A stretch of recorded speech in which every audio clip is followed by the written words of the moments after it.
Hello, I'm Peter here. Just want to run through a little bit of information in relation to a video I put out a couple of weeks ago, wondering why, well, putting it to people as to why Toyota have compensated everyone for the 1GD issues, but everyone that's, well, 99.9% of people that have had an issue with the 1KD related to a cracked piston have been left to fend for it for themselves.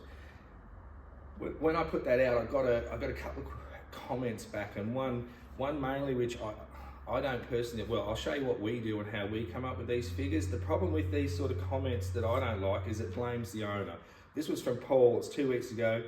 When I asked the question why they compensated, as I say, compensated one and not the other, his reply was because the 1KD pistons don't fail if you don't chip them and you keep the injectors working by replacing them with good Toyota genuine injectors at 170,000. So he's claiming that all you have to do is not chip or remap, tune, whatever, and if you keep replacing your injectors every 170,000, you'll have no issue at all. That's nothing to, well, that's completely different to the results we found. What I think is important is because everyone can shoot their mouth off. It's no problem at all. Anyone can stand here and say whatever they like, and I understand and appreciate that. When we do it, I don't want to do it that way. Literally, I've put together this is over 2,500 of these I've put together. Through that whole time, we used to originally send out a questionnaire which people would fill out and send back. Obviously, times have changed and whatnot. Now people book in online. When they book in online, you have to fill out a survey because two main reasons. I want to gather information that's not mine. I want to gather the information I want it to be is from the thousands of owners that I've dealt with. Let them tell me what their scenario was and what they found. The other thing I want it to do is I want to know every time, because obviously we dismantle at least 10 a week. So the questions we asked, everything from in relation to, obviously, has it been tuned, has it been chipped, have the injectors ever been replaced, does it have the original turbo, the original exhaust, what size tyres are on it, all that information I can get. I try and get together so you can correlate it. It gives you, so when we dismantle a customer's engine, like did the EGR blanking plate work? What was their catch can operating like in relation to the inlet ports, things like that. There's only one chance, I think, to sort of get that information, and to me that information is gold. It's not mine, it's just what we find, which is, it's, I guess, for the people watching, there's some truth in it. It's not me that's coming up with this info, it's the owner. So it gives you a better understanding of the results being independent, I guess, and it gives you a direction to go, because like I say, the results we find clearly don't match that comment. So I'm not sure where Paul got his information from, but that's his information. So this is currently just what we got on order. So we normally run around 30 engines, sometimes it gets up to 50 or 60, but normally we try and keep it around 30 engines on order at a time. So obviously with the cores, these are all cracked pistons, and when it comes down to the big thing, and everyone blames, and doing a video on tunes and remaps, a lot of it comes, I'm not an expert or a specialist in that, I don't do it. So it comes down to, I think a lot of it comes down to the individual person, their experience, how long they've been doing it for, all that sort of thing, as to the quality or what effects the remap have. But if we just keep it as a straight up tune, chip or remap, did it cause, or do the vehicles that failed, were they or weren't they not chipped or tuned? So I'll run through, here we go. So just to start with, this is tune or remap, and they're all cracked pistons. So this one was not tuned, no tune, no tune, yes it was tuned, no tune, yes it was tuned, no it wasn't, no it wasn't, no it wasn't, no it wasn't, yes it was, yes it was, no it wasn't, no it wasn't. It used to be about 5%. When I did this before, but it was years ago when it was just mainly chips.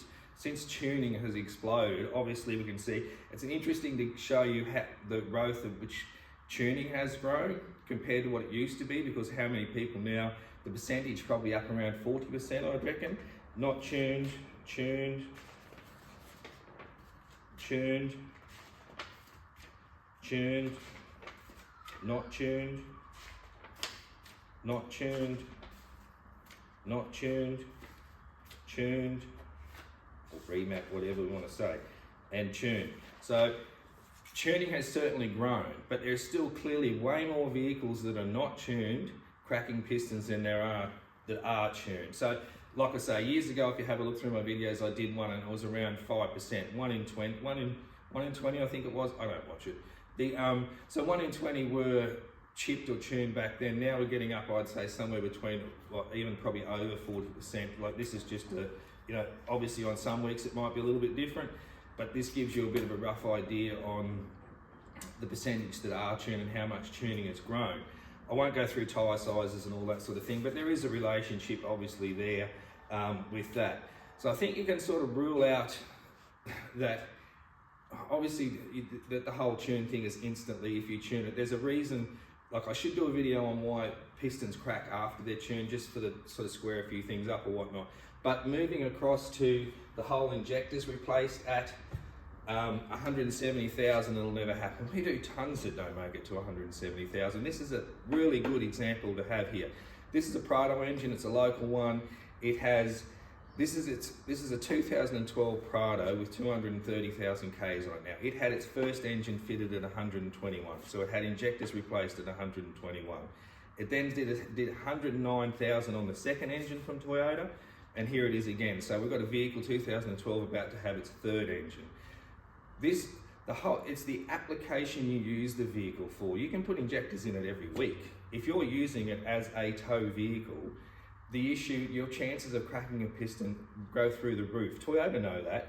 Toyota have clearly stated, they know what the problem is. I don't know if you can still find this report on the internet, but if you find that report and read through it, 100% Toyota know what the problem is.